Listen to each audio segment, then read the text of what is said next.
Bil je začetek najdaljšega obdobja v Evropi brez vojne, kar si ga novejše generacije zapomnejo.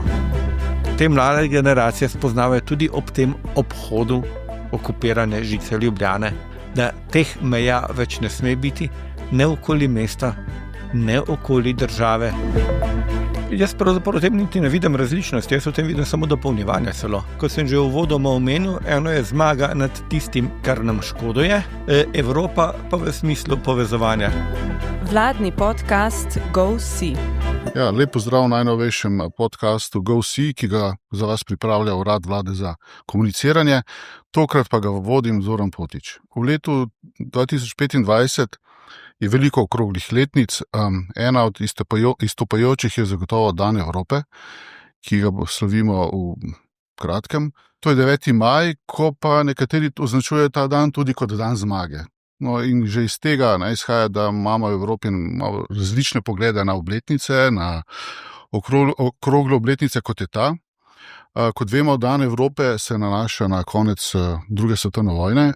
Kot vemo, je takrat nemška vojska, nacistična oblast kapitulirala, položili so orožje in na evropskih tleh je bilo konec vojne, čeprav druga svetovna vojna se je še nadaljevala za nekaj mesecev na drugem koncu sveta. In o vlogi in pomenu, kako razumeti danes Dan Evrope po 80 letih, ni boljšega sogovornika, kot je dr. Aleš Gabrič. Naj ga na kratko predstavim. To je zgodovinar, ki raziskuje slovensko novejšo kulturno in politično zgodovino. Je zaposlen na Inštitutu za novejšo zgodovino v Ljubljani. Je soavtor zgodovinskih učbenikov in je bil predsednik Maturitetne komisije za zgodovino. Je avtor več zgodovinskih del in številnih znanstvenih in strokovnih prispevkov, zlasti iz zgodovine Slovencev v 20. stoletju, in je predsednik Slovenske matice. Lep pozdrav, gospod. Dober dan. Preden vam predam besedo, en kratek uvod, uvedem to najno debato. Namreč iz današnje perspektive, iz časovne distance, je sosledje, se zdijo dogodki precej logični. Ne? En dogodek si sledi drugemu, vmes so neke razlage, ampak logično je. Ne? Vstop v 20. stoletje pa je bil viharen. Kmalu zatem krvav. Na bojnem polju so propadala stoletna cesarstva, pojavljale so se nove paradigme, vznikali so totalitarizmi, nastajale so nove države, tudi ta, v kateri je potem Slovenija se je nekako formirala. Ne? Že tako grozljiva prva svetovna vojna je bila le uvod v še bolj grozljivo drugo svetovno vojno. Po mraku v tem obdobju druge svetovne vojne, ki je padel na Evropo in cel svet, je z 9. majem posijalo, če se malo figurativno izražamo, posijalo sonce. Ne. Ljudje so na novo zadihali, zdelo se je, da se ustvarja nov svet, drugačen svet. Ne. To se je tudi dejansko zgodilo z mnogimi inštitucijami, novimi odnosi med državami, velesilami. Dobili smo Združene narode, kasneje tudi Evropsko unijo s predhodnicami. Ne.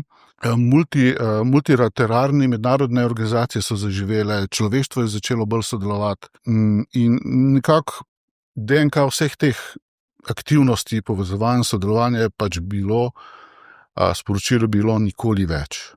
Nikoli več te morije, ki smo jo spremljali med drugo svetovno vojno. Je to glavno sporočilo te obletnice, 80. obletnice danes še vedno, ali so pred nami neki drugi izzivi? Izzivi so vedno novi. Če pa govorimo 9. maj 1945, lahko rečemo, kaj nam je prinesel. Bil je začetek najdaljšega obdobja v Evropi brez vojne, kar si ga novejše generacije zapomnejo. Torej Evropa do 90. let in do novih balkanskih vojn, ta čas ni imela vojne. Potem seveda, če slavimo Dan zmage, govorimo o tem dogodku. Če govorimo o dnevu Evrope, seveda sežemo par let še naprej, ko so se začeli evropski združevalni procesi, na to kasneje v 50 letih s podpisom rimskih sporazumov in seveda že prej z ekonomskim povezovanjem Evrope. Torej ob tem spoznanju Imeli smo 2 veliki svetovni vojni, pa če lahko računamo, v prejšnjih stoletjih smo imeli še kaj podobnega po Evropi, kar bi lahko v takratnih tehnoloških razmerah tudi imenovali skoraj da največje vojne sveta, da ne gremo nazaj do 30-letne vojne, ampak gre enostavno za to spoznanje, da Evropa, če hoče živeti naprej, izgublja pozicijo, ki jo je imela v svetu. Poglejmo samo razliko med prvo in drugo svetovno vojno. Po prvi svetovni vojni, kdo je glavni odločevalec o usodi sveta? Sta še vedno 2 evropski velesili, torej Velika Britanija in Francija. Kdo sta glavni odločevalki o usodi sveta po drugi svetovni vojni? Združene države Amerike in Sovjetska zveza, torej, ki jo nekateri pač niso ocenjevali niti kot del Evrope, ampak bi jo nekam drugam dali. Torej, center odločanja se je premaknil drugam. Če Evropa hoče znova zaživeti v stari obliki, pomeni sporočilo, do te točke smo se pripeljali sami, s svojimi vojnami, kako to preseči? Preseči z pogajanji v miru. Torej, o miru in v miru. Pogajanje o čem? O povezovanju. Če hočemo nasproti velikim, ki sedaj odločajo o usodi sveta, nastopati, moramo pač sodelovati. Seveda, ta povojna Evropa temelji na porazu nacizma in fašizma. Torej vse in leve in desne stranke, ki v zahodni Evropi takrat prevzemajo oblast v takšnih ali drugačnih koalicijah, ne glede na to, v kateri državi z demokratičnim sistemom je, od desnih do levih temeljijo na protifašizmu. Torej demokrščanske, liberalne ali pa socialistične in komunistične. No, dobimo pa še eno stvar, eno izhodišče leto 1945, ker sicer ni na evropskem teritoriju, je pa z zaključkom druge svetovne vojne povezano, je pa mogoče malce bolj črna, je pa začetek vstop v jedrsko dobo, tako kot smo pač vstopili v jedrsko dobo, ampak lahko tudi pri tem najdemo svetlobo, ker se kasneje pa več to ni ponovilo, torej uporaba jedrske energije v vojne namene, ampak se je začela razvijati v civilne namene. Torej, sporočilo je, če hoče Evropa zopet doseči tisto, kar je nekdaj bila, bo to dosegla v miru in bo to dosegla v povezovanju in bo to dosegla na poraženih temeljih nacizma in fašizma. Ja, mogoče veliko izhodišče tukaj je bilo postavljenih, ampak dajmo recimo sistematično se tega lotevati. Temelji Evrope tudi po 80 letih še vedno so na podlagi boja proti nacizmu in fašizmu.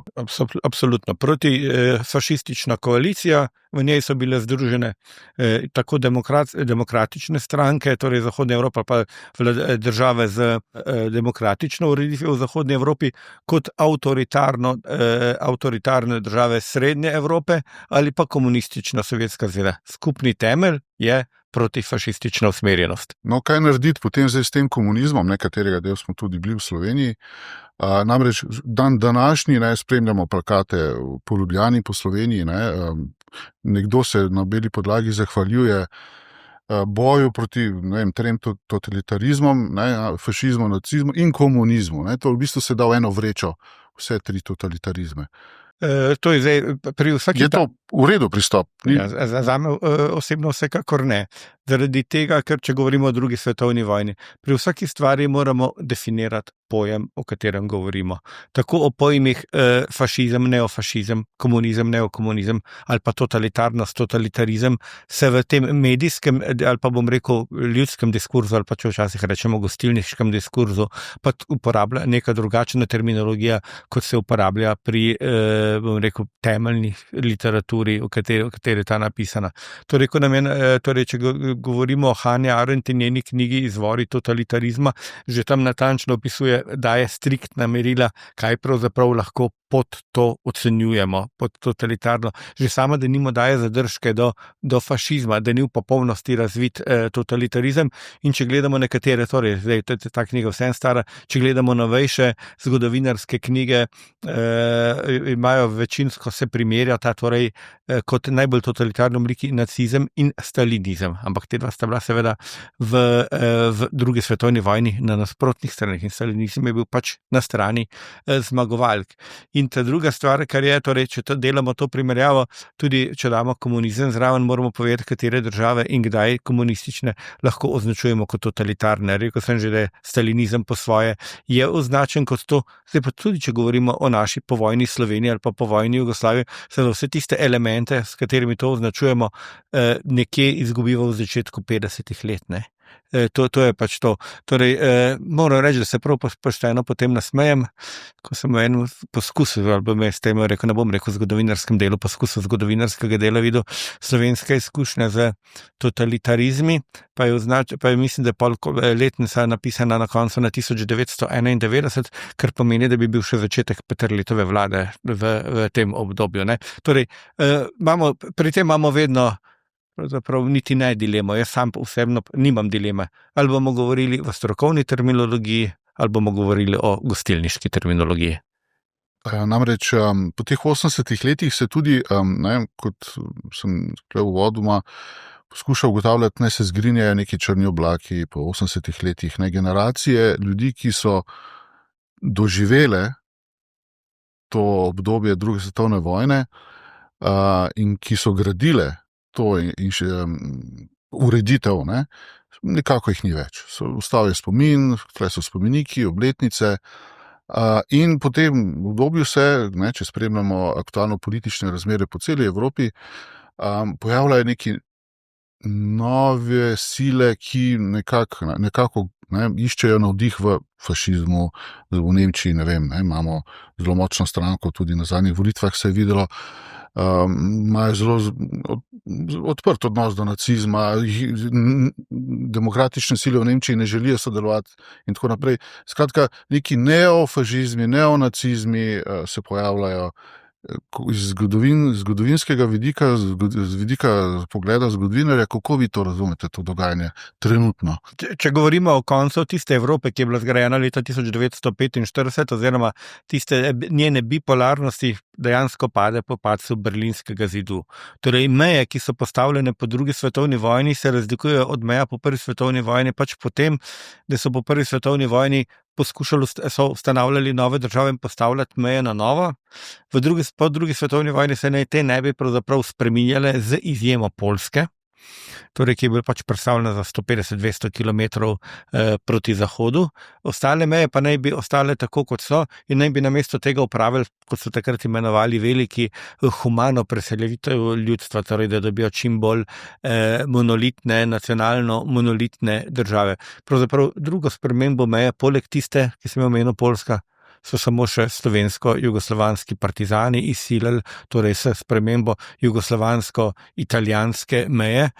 Smo bili pač del zmagovite koalicije in če to pač tako primerjamo, nemške armadne skupine so se pač v Evropi pred 9. majem ali pa 9. maja pač predajale velikim zavezniškim zmagovalcem, torej na eni strani Sovjetski zvezi, na drugi strani Anglo-Američanom in Francozom in, kot vemo, ena armadna skupina slovenskim partizanom. Torej, ta druga sprememba meje je bila izsiljena. Kdaj se te meje začnejo spreminjati? Po padcu Berlinskega zidu. Seveda je pa bistvena razlika v situaciji po prvi ali pa po drugi svetovni vojni, ko o tem odločajo veliki. Sprememba, recimo, če se tako zgodi, kot je bil razpad Sovjetske zveze ali pa kot je bil razpad Češko-Slovaške, ki je dogovorno, je to seveda nekaj drugega, je v dogovoru s prizadetimi državami. V Jugoslaviji je bilo že malce drugače, ampak še vedno ne tako, na ta način seveda dovolj krvavo v Bosni in Hercegovini, v delih Hrvaške, še vedno pa ne tako, kot sta prva in pa druga svetovna vojna. To, če imamo zdaj seveda poskuse oživljanja nekih idej, ki zopet temeljijo na pogledih na vzpostavljanje nekoč velike močne Rusije oziroma Sovjetske zveze, ali če bi drugi nekateri ali pa ta drugi zmagovalec druge svetovne vojne, torej preko Atlantika, na oni strani Atlantika želel si priključiti eno državo, pa bi še kakšen otok zraven imel, pa še koga od kaj drugega, je tukaj seveda nekaj povsem drugega. Tukaj ne gre za sporazumno, ampak gre že seveda, se vidi, da je v ozadju tudi mišljeno, če ne bo šlo zlepa, bo šlo pa zgrda. In moram reči, da tudi sam osebno ta dogovarjanja, ki se zdaj dogajajo poskusno okoli vzpostavitve miru v Ukrajini, ker je seveda mirovna pogajanja morajo potekati, da se tako razumemo in se je treba dogovarjati. Ampak če to počneš brez predstavnikov te države. In če to počneta dve državi, ki se čutita, da ste trenutno najmočnejši in da bi v tem lahko odločali, mene najbolj dejansko spominja na Münchenski sporazum, po katerem so zmagovalki prve svetovne vojne, torej Velika Britanija in Francija, torej dvema agresorkama druge svetovne vojne, fašistični Italiji oziroma predvsem nacistični Nemčiji, pravzaprav prodali Češko-Slovaško brez njene prisotnosti. Ja, smo kar v nekem absurdnem položaju, namreč ta ureditev, ki je veljala po letu 1945, se je znašla v bistvu v resnih težavah, ZDA, ki so bile garant te ureditve, tudi so denarni sistem pomoči in tako naprej po celem svetu razvile zelo široko mrežo, zdaj to ukinja.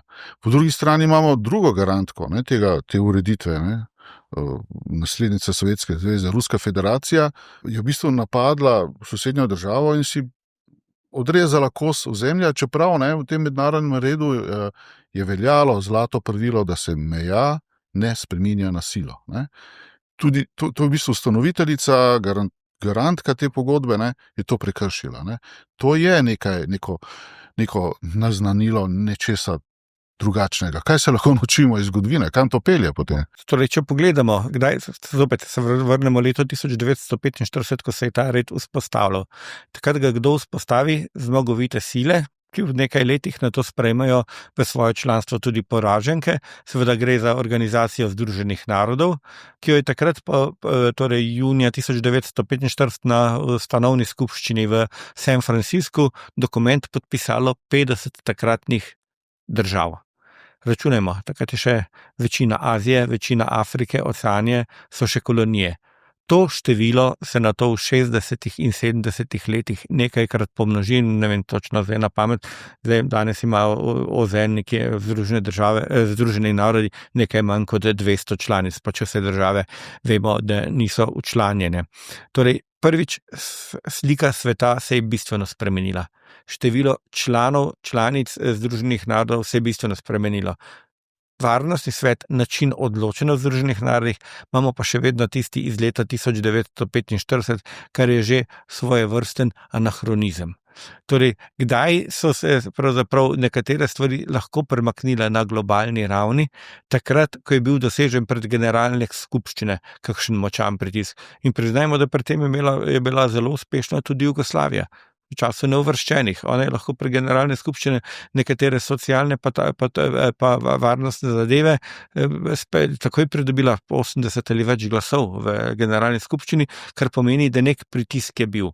Po padcu Berlinskega zidu je seveda padel tudi stari svet. Torej pomeni, da tretji svet kar naenkrat ni imel samo toliko skupne moči.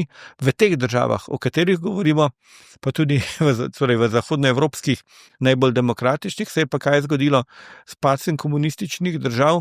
Pravzaprav so tudi sami gledali vladajoče kroge tam, zdaj več ni te potrebe, da vzdržujejo tudi nek, socialni red, kakršnega so se do takrat držali. Pravzaprav tudi v teh državah zahodnega sveta zdaj ni več tega socialnega korektiva, kot je bil še v strahu pred širjenjem komunizma.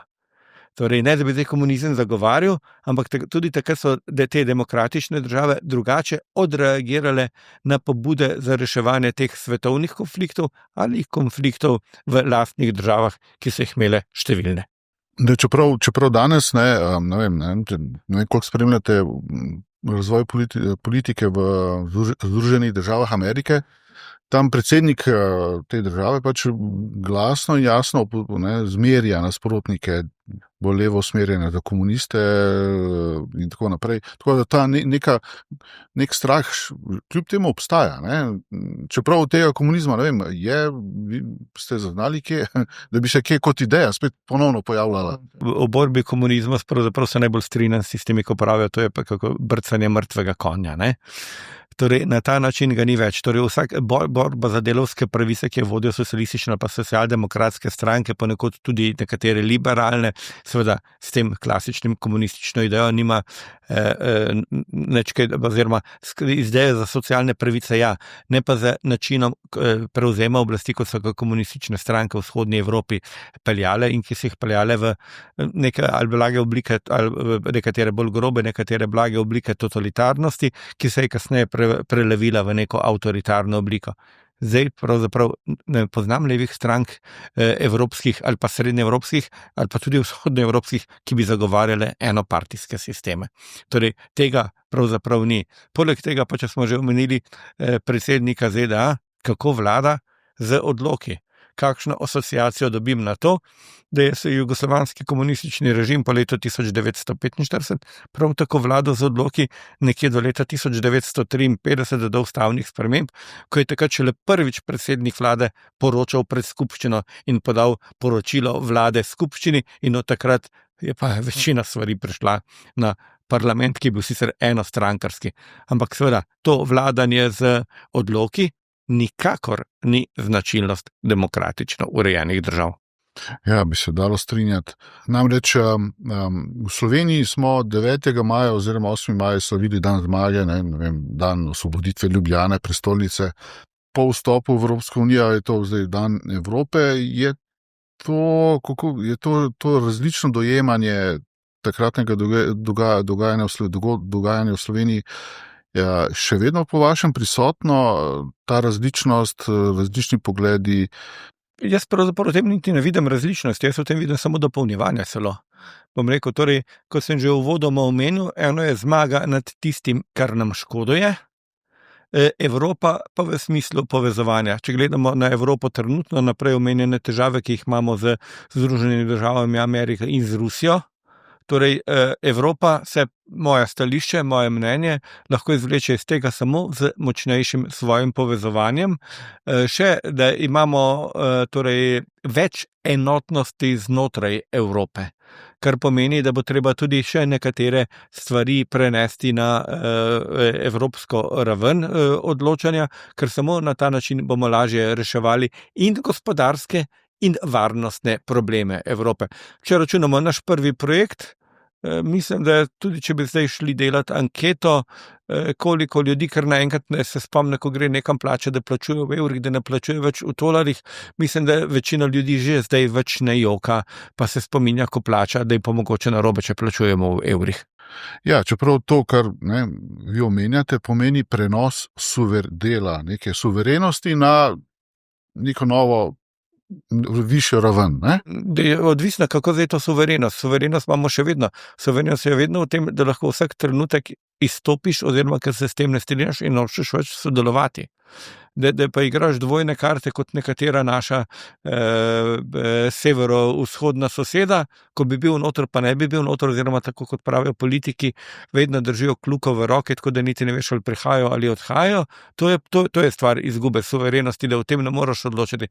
Konec koncev, v vseh državah, v katerih smo Slovenci bili, so bile večnacionalne in pri vseh se je bila stopnja avtonomnosti izrazito omejena, pa kar ne pomeni, da sem za omejevanje samostojnosti, ampak da se točno ve, o čem se sploh ne pogovarjamo, o čem bomo pa sprejemali skupno evropsko rešitev. Priznajmo, 2-milijonski narod je za reševanje varnostnih problemov sredi globalno skreganega sveta, kjer se grozi s toliko orožja, se sam ne more braniti. Ker Slovenija, slovenski narod ima veliko izkušenj s temi večnacionalnimi imperiji, kraljestvi, državami, federacijami, ne? Imamo tu po vašem več pozitivnih, mogoče več negativnih izkušenj. Kaj te naše izkušnje slovenskega naroda lahko pomenijo za naprej, v tem, kar ste govorili do zdaj, o graditvi močnejše, bolj povezane Evrope? So lahko manjši narodi, kot je Slovenija, kot je slovenski narod, mogoče bolj zagret za to povezovanje, ker vidi več priložnosti, so se manjši narodi bolje znašli v teh skupnostih večjih. ali obratno, je to mogoče problem. No, če bomo šli na anekdotično šaljivo plat, bom rekel tisto, kar sem enkrat rekel nemškim zgodovinarjem, pa so takoj dali na začetek reportaže. Sem rekel, tako je bilo še pred sprejemom Slovenije v Evropsko unijo. Sem rekel, Slovenci smo bili vedno v večnacionalnih državah, ki so pač doživele svojo usodo. Nismo bili ta prvi, ki smo razbijali Avstro-Ogrsko, smo bili pa med tistimi, ki smo s svojim zapuščanjem pač pomagali uničiti.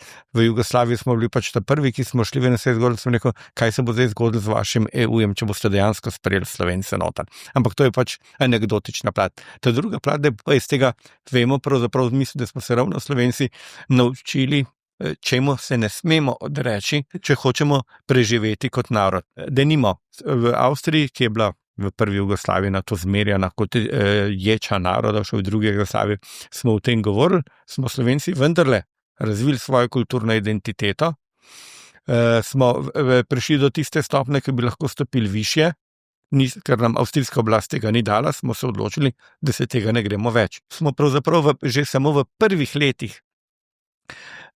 Jugoslavije, takoj dobimo univerzo, ki nam prej ni bila omogočena, ampak če jo dobiš v enem letu, to pomeni, da so bili potenciali že izgrajeni. V enem letu sloveniziramo ves šolski sistem in v nekaj letih pravzaprav ustanovimo kot državne ustanove vse centralne kulturne ustanove, ki smo jih prej bazirali kot kulturna društva.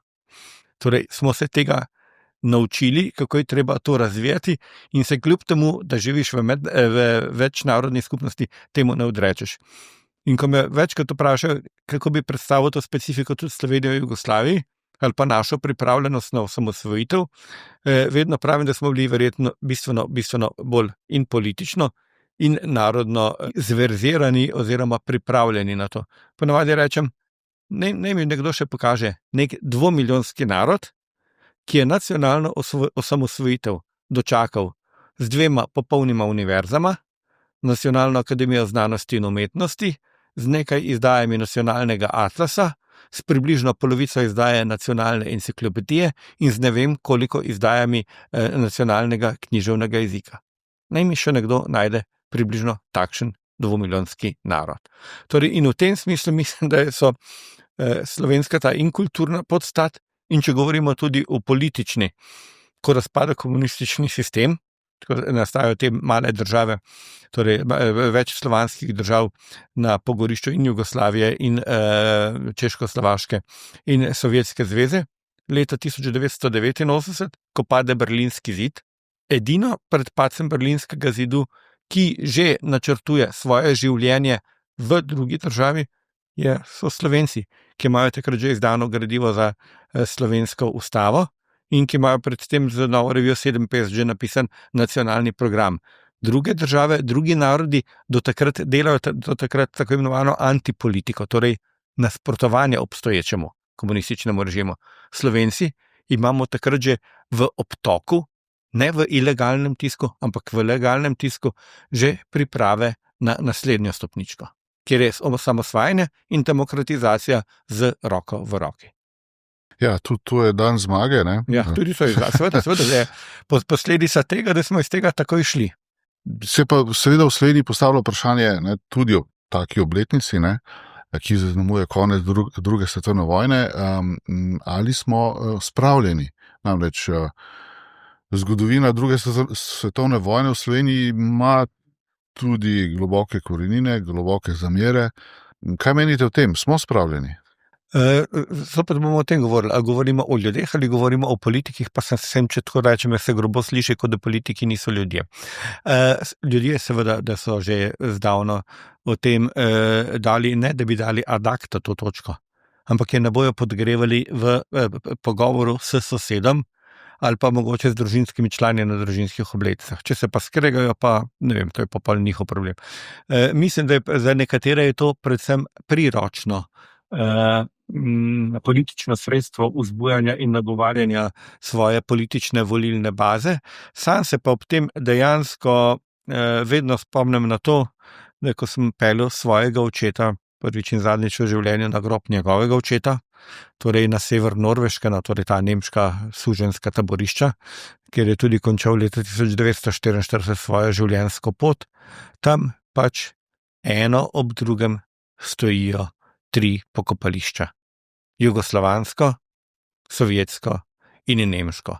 Torej, vsa 3 so oskrbovana, vso lepa, oziroma sovjetsko še najmanj zaradi tega, ker so jih pač po drugi svetovni vojni pol deloma prekopali, jugoslovansko lepo vzdrževano in nemško lepo vzdrževano, torej vzdrževana pokopališča tistih enih in drugih, enih, ki so mučili in drugih, ki so bili mučeni, in seveda zraven je pa še, kjer je bil to taborišče, kjer so po koncu zbrali vse te žrtve, da so tam, kjer so suženjsko delo upravljali, ko so gradili cesto pa železni, so se jih pokopavali med vojno sproti na mestu, kjer so končali življenje, po vojni jih pa dali v skupna pokopališča. Nekatere, pač, ki so vedeli, so z imena napisani, moj direk smo ga našli, ponekod so pa skupinski grobovi. Torej, tam tudi, če se kdo sreča, se ne gre več kregati o teh vprašanjih. Namreč, ker v Sloveniji še vedno pokopavamo te mrtve. In je tudi prav, da jih, torej tisto, kar najdemo, je treba pač na tak način tudi urediti skupinske grobnice, ali pa, če hoče nekateri svojci prevzeti, jih lahko sami pokopljajo. Drugače, po mojem mnenju, da je to še vedno najboljše na licu mesta, tako kot sem rekel, na tem norveškem primeru, urediti spominske grobnice, spominska pokopališča, kjer enostavno se zaznamuje, kje so ti padli. S tem, da se seveda pozabljamo vedno v zadnjih letih, torej, ko vedno pride, kadar je prišla ta tematika, večinoma vedno pride na tiste pobite po letu 45, pozabljali smo pa tudi seveda, da za veliko še nismo niti partizanskih grobov našli, in da smo se šele pred nekaj leti začeli ukvarjati, koliko Slovencev je denimo padlo v nemški uniformi na vzhodni fronti, ne? To je to. Torej, ne moramo govoriti samo o enih grobovih, ampak o drugih. Še vedno pa mislim, da je po mojem mnenju najbolj smiselno ta pokopališča oziroma spominske obeležja delati tam na licih mesta, kjer so končali svoje življenje. Ker malce prekop, pa ne vem koliko, iskanje 10,000 slovenskih vojakov po Rusiji, pa Ukrajini, pa Belorusiji, verjetno pa prekopavanje bi bilo malce dolgoročno in problematično. Namreč sledimo tej zgodbi, ne, ko pač iz kočevskega območja, kjer so bila pač morišča, se še išče lokacijo, ne, in se v bistvu v Sloveniji znamo skregati ob vsaki zadevi, ne, se zdaj pač išče lokacijo, ne, se pripirajo, kje se bo pokopalo, ne. Kakor jaz vas razumem, ni najbolj pomembno, kje, ne. Očitno je to bolj politično vprašanje, pa tam, kjer se je to zgodilo, ne. Da je najbolj primerno, ne? Zdaj ne vem, kakšna ima ta komisija načrte, sem pa tja, da nima tiste, ko govorimo, da so jih pelali iz Teharij, če bi v Teharjih pač mislen spominski park, pa vse to, ali bo to tam mišljen pokop, to ne vem. Vsekakor se mi zdi na enem od teh 2 točk potem narediti skupna grobišča in skupno grobnico, ker razvoz na 100 mest, ne vem, po mojem občutku ni najboljši, no? Ampak to je stvar osebne opredelitve, no? Dan zmage, ne? Dan Evrope. Kako naj zdaj ta dan, to obletnico za prihodnost za naslednje obdobje, kako naj to nove generacije, ne vem, generacija mojih otrok, ki zdaj zaključujejo osnovno šolanje, srednjo šolo, osnovno šolo, živijo v nekem novem okolju, v nekih novih dimenzijah, ali jih bo ta preteklost dohitela, pa jih bo potem okvirila, pa utirila v neko, ne vem, kakšno prihodnost, dan zmage, ali se odpira neka nova dimenzija, kaj nas nauči zgodovina. Namreč tukaj so tudi tehnološke spremembe, ne? Tehnologija je zelo vplivala na zgodovino, na potek dogodkov, ne vem, tukaj umetna inteligenca, razmerje moči na globalni ravni se spreminjajo, Kitajska, ne, se dviguje, Amerika išče za svojo vlogo. Skratka, kakšen bo ta dan zmage, ne vem, ne, če se malo postavijo v vlogo, s kristalno kroglo pogledava, kaj bi lahko bilo to čez 10 let, 20 let. Ja, vedno pridemo na to točko, da zgodovinarji se ukvarjamo s preteklostjo, ne s futurologom. S prihodnostjo, ampak pravimo zgodovina nas uči nekaj. Ne? Ampak to bi dejansko rekel. Čim bolj posiljujemo ljudmi z nekimi pogledi nazaj, se vrnemo do teh točk, ki ste jih že prej omenili. Do kregarij v spravi, do kregarij o pokopih in tako naprej. Če pa bomo gledali z poskusom združevanja prijetnega s koristnim, pa je dan zmage seveda lahko v Ljubljani tudi to, da grejo ljudje na pohod okoli Ljubljane, da spoznavajo pa ne samo okoli Ljubljane, ni bilo edino slovensko mesto, ki je bilo popolnoma obžičeno, bilo je pa mislim, da je edino evropsko glavno mesto trenutno, ki je bilo med drugo svetovno vojno v popolnosti obdano z žico. Da ob tej poti hkrati torej prijetno skoristim in z rekreacijo in z druženjem spoznavajo sledove preteklosti in pravzaprav ob tem lahko spoznavajo tudi svet danes, kar pomeni, meje nas ne smejo, žice, ovire nas ne smejo ločevati. Ali pa če bom zdaj trenutno spet v Ljubljani, torej tramvaj, mislim, da je bila linija trojka, torej tam, kjer je avtobus trojka še naprej pele, torej proti šišenski smeri pa naprej, je mogel biti med vojno leta 1942 skrajšana pot. Zakaj? Ker je prekoračil mejo. Nekaj časa so še tramvaji prekoračevali novo nemško-italijansko mejo, potem so raje skrajšali pot tramvaja. Te mlade generacije spoznavajo tudi ob tem obhodu okupirane žice Ljubljane, da teh meja več ne sme biti, ne okoli mesta, ne okoli države in da enostavno tisto, kar sem si sam lahko, oziroma lahko smo naše generacije pred 70-80 letih samo sanjale, da se boš usedel v avto ali pa se boš usedel na javni prevoz in se po Evropi peljal kamorkoli, da lahko pridemo do tam. In priznam sam, če svoje izkušnje rečem, včasih že pozabim, ko grem na kakšno pot ali pa službeno pot, da vse države, tudi v Evropski uniji, še nimajo evra. Pa se že pri tem zmotim. Torej, želim jim, tako kot sem sam nekako premišljal, da ko nekam grem, da ne bom se povsod srečeval z mejo, s pregledi in s kontrolo. In v tem mislim, da moramo gledati dan zmage. Ja, namreč obletnice so zato, da nas opominjajo na nekaj in da ne pozabimo, namreč ob zgodovini, pa zlasti neprijetnih dogodkih, nekako splošno prepričanje, pustimo to je zgodovina, pozabimo, gremo naprej, pogledamo naprej, pa ravno zato imamo obletnico, dan zmage, dan Evrope, dan Republike, da nekako se kot nacija za trenutek zazremo v ta dogodek in mogoče to pripelje nečemu boljšemu v prihodnje. Absolutno. Zgodovina je bila polna svetlih in polna temnih trenutkov. In tudi današnji čas je poln svetlih in poln temnih trenutkov.